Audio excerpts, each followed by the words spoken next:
Hello everyone, myself Yogesh Kumar Chauhan in Department of Agriculture Processing and Food Engineering from Bharati College of Agriculture Engineering, Durg.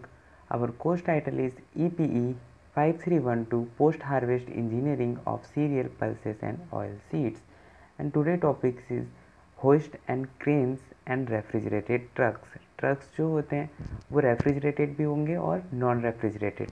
तो refrigerated जो होंगे उनका just opposite जो होगा वो non refrigerated होगा। ठीक है, जैसे पिछली क्लास में मैंने बताया था कन्वेइंग सिस्टम्स के बारे में या मटेरियल हैंडलिंग इक्विपमेंट्स। सो उसमें ये इक्विपमेंट्स भी एक्स्ट्रा दिए हुए हैं, तो इनके थ्रू भी हम लोग इंडस्ट्री लेवल पे हमारे मटेरियल्स एज वेल एज हमारे मशीनरीज को one place to another place shift करते हैं। ठीक है, सो आज की क्लास में हम देखेंगे hoist crane and refrigerated truck. ठीक है, तो चलिए क्लास स्टार्ट करते हैं। सो जैसे कि होइस्ट एंड क्रेन होता है, ठीक है, तो hoisting and moving heavy material from one point to another around a job site required to use of specialised machinery. ठीक है, सो जैसे कि ये डायग्राम पे दिख रहा होगा, ये क्या होता है, एक चैन मैकेनिज्म होता है जिसमें चैन रोप के जैसा लगा होता है। इसमें एक हैंगिंग टूल होता है, मतलब जिसके थ्रू उसको हैंग किया जाता है। जो भी हमारा मशीन है या जो भी हमारा हैवी मटेरियल है उसको इसमें लटकाया जाता है, जैसे कि ये। ठीक है,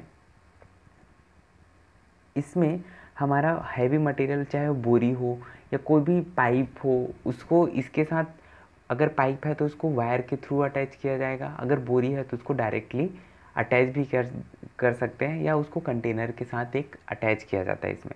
उसके बाद उसको इस सिस्टम के थ्रू एक प्लेस से दूसरे प्लेस पे शिफ्ट किया जाता है, जहाँ पे हम मूव नहीं कर, मतलब जहाँ पे हम पहुँच नहीं सकते, वहाँ पे ये चैन मैकेनिज्म जो होता है, होस्टिंग एंड क्रेन जो सिस्टम होता है, वो क्या करता है, हेल्प कर देता है उसको एक प्लेस से दूसरे प्लेस में शिफ्ट करने के लिए। ठीक है, और सेम इसी का अगर वो क्रेन से अटैच है, क्रेन जो हमारा यूज़ करते हैं हम लोग, तो वो क्रेन जैसे कि इंडस्ट्री पे रेतीला जगह जो होता है, तो उसमें क्या होता है, एक एंडलेस चैन होता है। ठीक है, एंडलेस चैन, जैसे कि एंडलेस बेल्ट जो होता है एंडलेस चैन होता है। तो वो क्या करेगा, उसी टाइप का एक मशीन होगा, एक ट्रैक्टर टाइप का सिस्टम होगा। ठीक है, ट्रैक्टर जस्ट एग्जाम्पल के लिए। ठीक है, आगे मैंने क्रेन का डायग्राम दिया हुआ है, सो वहाँ पे क्लियर हो जाएगा। ठीक है तो ये समझ आ गया। होस्टिंग क्या होता है, एक चैन मैकेनिज्म होता है जिसमें हम लोग हैवी मटेरियल जो भी होते हैं उसको एक प्लेस से दूसरे प्लेस पे शिफ्ट करते हैं। ठीक है, सो आगे देखते हैं हम। जैसे मैंने यहाँ पे और बता दिया है कि व्हाट इज़ होइस्ट। तो hoist lift and lower by use of chain, cable, wire और rope. In this scene crane are also type of hoist because this employ wires, cables और rope for moving object one place to another place। मतलब जैसे hoist का मैंने बताया कि चैन mechanism, same वही है क्रेन का, क्रेन से भी अटैच हो सकता है। तो उसमें हम लोग क्या करते हैं, इसमें सेम वायर केबल्स को हम लोग यूज़ करते हैं किसी भी ऑब्जेक्ट को एक प्लेस से दूसरे प्लेस में शिफ्ट करने के लिए। ठीक है, फिर आगे देखते हैं फॉकलिफ्ट या कन्वेयर फिट लिफ्ट। ठीक है, तो जो फॉकलिफ्ट जो होता है, हमारा एक व्हीकल है। व्हीकल जैसे कि इंडस्ट्री लेवल पे क्या होता है, आगे में लोडिंग अनलोडिंग का एक सिस्टम होता है, उसके जस्ट आगे बगल में मैंने फॉकलिफ्ट का डायग्राम दिया हुआ है, सो वो क्लियर हो जाएगा। ठीक है, जैसे कि ये हमारा एक गाड़ी है। ठीक है, इसका व्हील है, यहाँ पे एक लिफ्टिंग के लिए प्लेस होगा।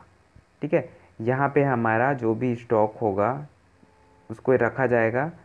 यहाँ पे ड्राइवर उसको या तो अब इधर मूव करेगा, ठीक है, या तो इधर मूव करेगा, और उसको जिस जगह पे लोडिंग अनलोडिंग करना हो वहाँ पे वो उसको करेगा वो। ठीक है, तो ये होता है फॉकलिफ्ट। कन्वेइंग भी इसी का ही टाइप है। कन्वेयर जो होगा, जैसे मैंने कि बताया था लिफ्टिंग के लिए। ठीक है, belt conveyor, bucket elevator, screw conveyor, ठीक है, प्नूमेटिक कन्वेयर, वो सब कन्वेयर के टाइप से, ठीक है। सो जैसे कि मैंने उसमें बताया था क्रेन, तो इसमें देखते हैं हम क्रेन के टाइप्स। पहला आता है हमारा मोबाइल क्रेन, ठीक है। ये शॉर्ट टर्म प्रोजेक्ट्स होते हैं, जैसे कि छोटे ऑब्जेक्ट्स के लिए, मतलब ये कभी कभी ही यूज़ किए जाते हैं, कुछ टाइम तक ही, इसलिए शॉर्ट टर्म प्रोजेक्ट बोल सकते हैं इसको, ठीक है। जो मोबाइल क्रेन जो होता है not capable of lifting load a heavy as the other type of crane. इसमें जो होता है ना वो हैवी लोड नहीं ले सकता, ये नॉर्मली लाइट वेट का ही यूज़ करेगा, ठीक है।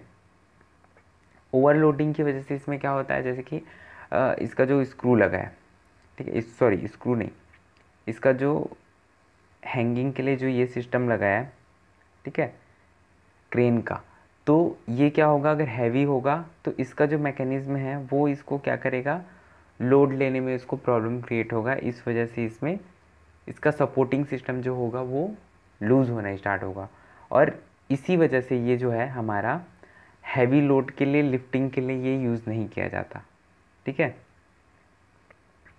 बाकी इसमें कंटेंट दिया हुआ है तो तुमको दिक्कत नहीं होगा, ठीक है।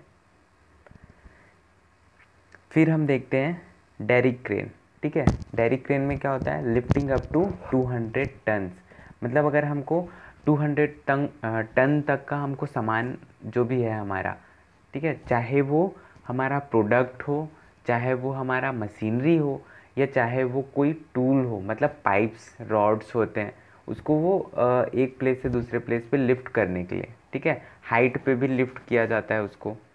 सो ये होता है हमारा डेरिक क्रेन, ठीक है। अगर 200 तक हमको 200 टन तक हमको लिफ्ट करना है तब उसको डेरिक क्रेन बोलेंगे, जैसे कि ये डायग्राम में दिया हुआ है, ठीक है। दोनों डायग्राम देखना, जो गाय पॉइंट एंड गाय जो दिया हुआ है वो हमारा है सपोर्टिंग सिस्टम, ठीक है, वो सपोर्ट करेगा हमारा फ्रेम को।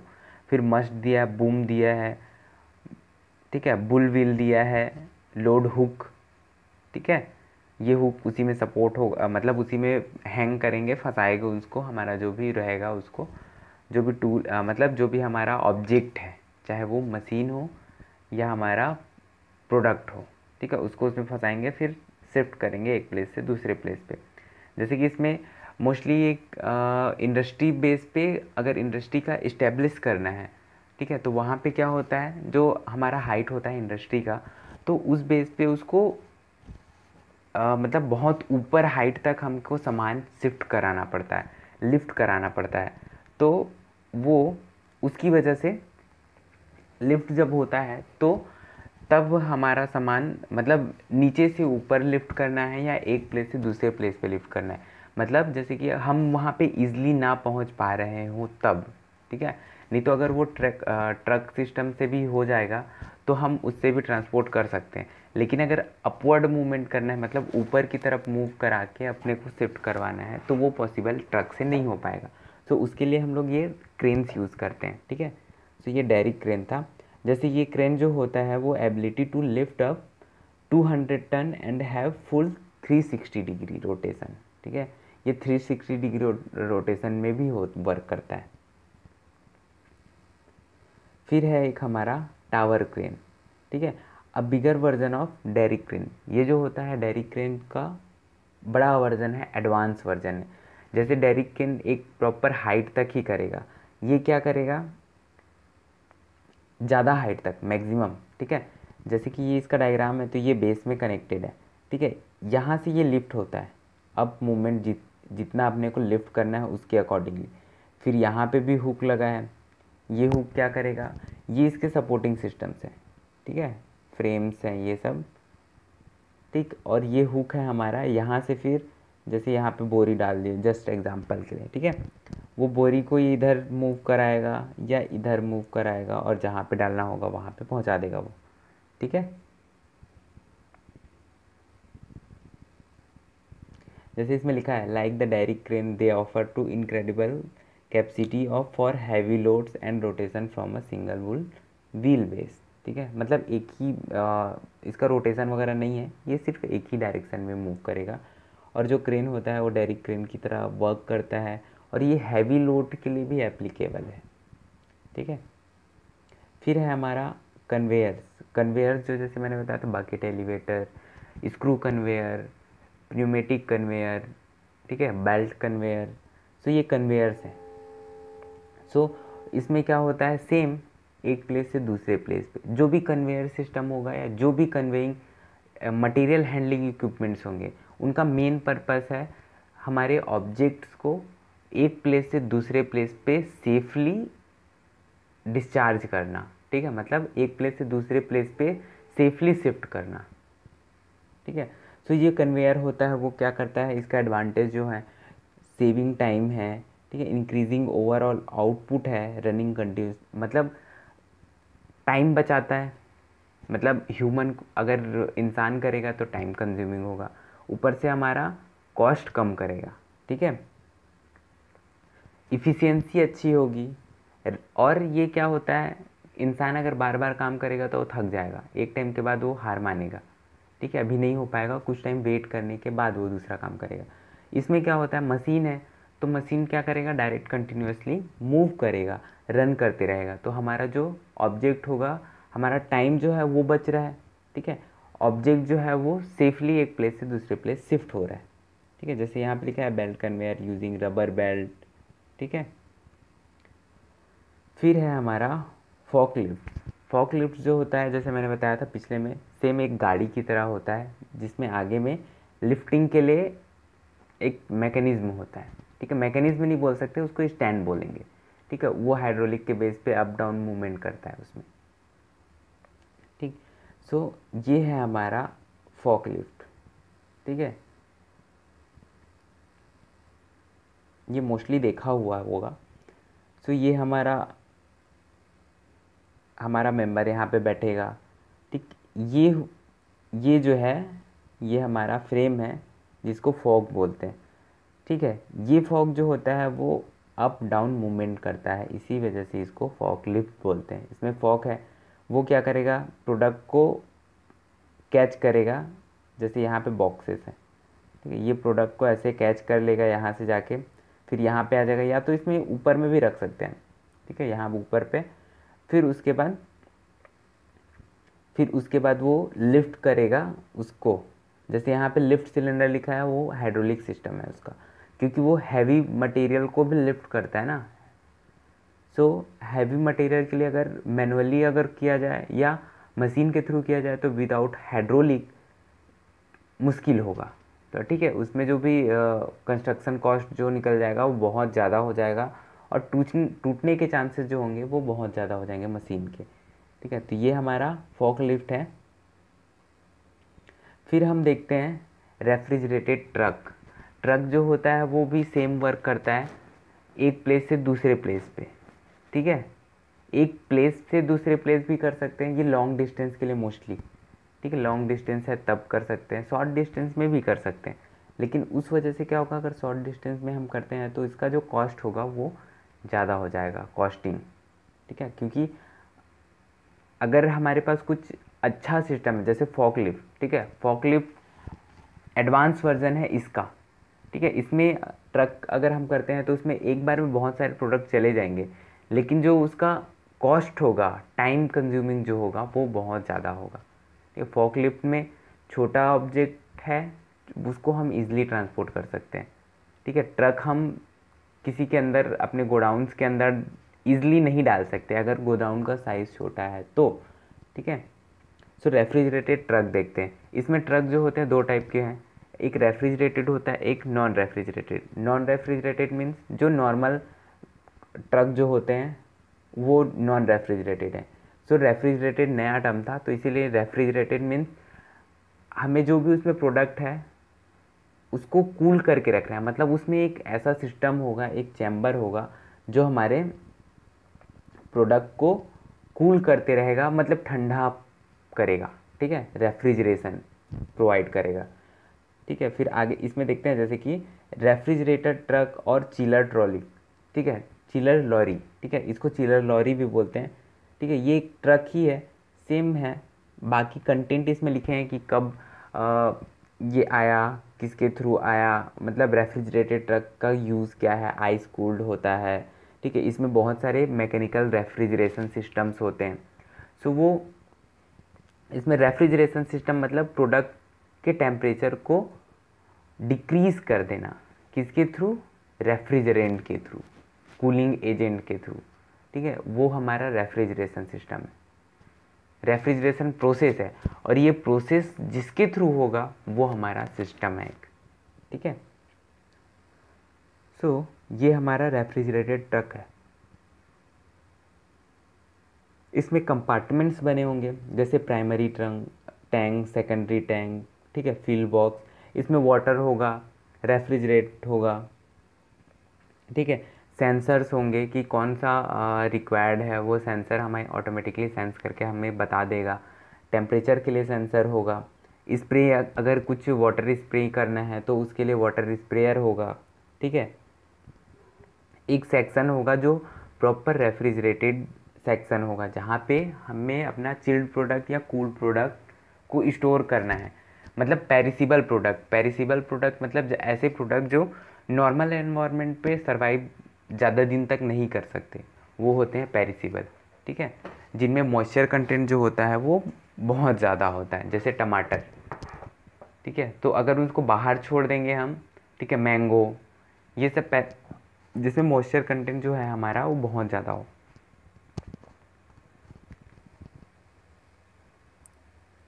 ठीक है। तो ये हमारा ट्रक था। इसमें जैसे कि कुछ सेक्शंस होते हैं, मतलब ट्रांसपोर्ट रेफ्रिजरेटर जो भी होगा या ट्रक जो होगा उसमें क्या क्या यूनिट्स होंगे, ठीक है।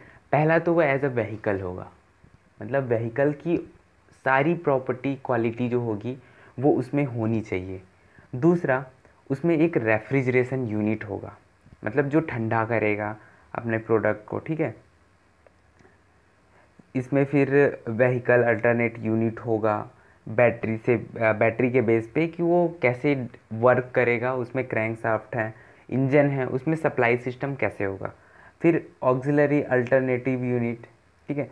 तो ये भी इसका अल्टरनेटिव है व्हीकल अल्टरनेटर यूनिट का, ठीक। तो इसमें क्या होगा, जो भी इसके थ्रू होगा वो, मतलब व्हीकल अल्टरनेट जो होगा वो हमारा क्या बोलेंगे, इंजन जो होगा ऑपरेट, चाहे वो इलेक्ट्रिक मोटर हो, ड्राइवर हो, उसका एक अल्टरनेटिव फॉर्म, मतलब जैसे बैकअप बोलते हैं ना हम, कि एक अगर वर्क नहीं किया तो दूसरा वर्क करेगा, तो सेम ये बैकअप वर्क है, ठीक है। फिर इसी में ऑक्सिलरी डीजल यूनिट होगा, मतलब जहाँ पे डीजल फिल किया जाएगा, ठीक। फिर है एयर डिलीवरी सिस्टम होगा, जहाँ से एयर सप्लाई किया जाएगा, ठीक है, क्योंकि रेफ्रिजरेशन को कूल करना है तो एयर कूल होता है और एक वाटर कूल होता है। अगर एयर कूल यूज़ कर रहे हैं मीन्स एयर डिलीवरी सिस्टम होगा, जहाँ से वो एयर को लेके वहाँ पे डिलीवर करेगा, ठीक है। मल्टी कंपार्टमेंट्स होंगे व्हीकल में, मीन्स उसके प्रॉपर सेक्शंस होंगे, जैसे इनलेट प्रोसेसिंग एंड आउटलेट, ठीक है, जहाँ पे एक हमारा फीडिंग सेक्शन होगा जहाँ पे हम फीड करेंगे, दूसरा उसका रेफ्रिजरेशन सिस्टम होगा, ठीक है, एयर सप्लाई सिस्टम होगा, फिर एक आउटलेट सेक्शन होगा। आउटलेट इनलेट दोनों इक्वल हो सकता है, लेकिन हमारे प्रोडक्ट की क्वालिटी को ख़राब किए, प्रोडक्ट की क्वालिटी को डिक्रीज़ किए बिना उसको सेफली रिमूव करना, इसलिए आउटपुट जो होगा हमारा रिक्वायर्ड होता है, ठीक है, आउटलेट सॉरी, ठीक है। तो इसलिए इसमें कंपार्टमेंट्स होंगे। फिर है हमारा इस कंपार्टमेंट्स में जैसे इलेक्ट्रिसिटी सिस्टम होगा, ये यूटिलिटिक सिस्टम होगा, तो इसमें क्या होंगे, हॉलो ट्यूब्स होंगे, ठीक है, यूटेक्टिक सॉल्यूशंस होंगे, जिसके थ्रू हम लोग क्या करेंगे, कूलिंग इफेक्ट को मेंटेन करेंगे, टेम्परेचर को कंट्रोल करेंगे, ठीक है, जैसे हीट एब्जॉर्प्शन होगा, हीट डिजॉर्प्शन होगा, वो सब चीज़ें हम लोग इसके थ्रू यूटेक्टिक जो सिस्टम होगा उसके थ्रू हम लोग कंट्रोल करेंगे, ठीक है। फिर है हमारा cryogenic cooling system. Cryogenic cooling system जो होता है सेम होता है क्रायोजेनिक फ्रीजिंग सिस्टम की तरह, ठीक है। तो क्रायोजेनिक इसमें हम लोग क्या करते हैं, लिक्विड नाइट्रोजन या कार्बन डाइऑक्साइड यूज़ करते हैं हमारे, इसमें हम लोग मैकेनिकल रेफ्रिजरेटर यूज़ करते हैं, उसमें हम लोग लिक्विड नाइट्रोजन या कार्बन डाइऑक्साइड जो होता है उसके थ्रू हम लोग हमारे प्रोडक्ट को कूल डाउन करते हैं, रेफ्रिजरेट करते हैं। ये एक रैपिड डाउन प्रोसेस है, रैपिड पुल डाउन बोल सकते हैं इसको। ठीक है, रैपिड पुल डाउन इसलिए मतलब प्रोडक्ट पे डायरेक्ट अप्लाई करेंगे तो डायरेक्ट ठंडा हो जाता है।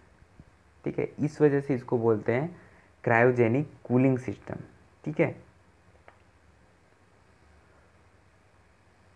सेम वर्क करता है रेफ्रिजरेशन प्रोसेस पे, बस इसमें रेफ्रिजरेंट एजेंट जो होगा हमारा वो होता है हमारा liquid nitrogen and carbon dioxide. ठीक है,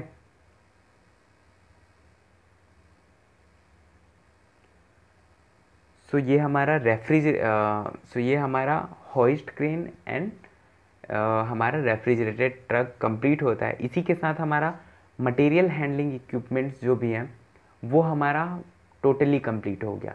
ठीक है, नेक्स्ट क्लास में हम मिलते हैं नए टॉपिक के साथ। So thank you.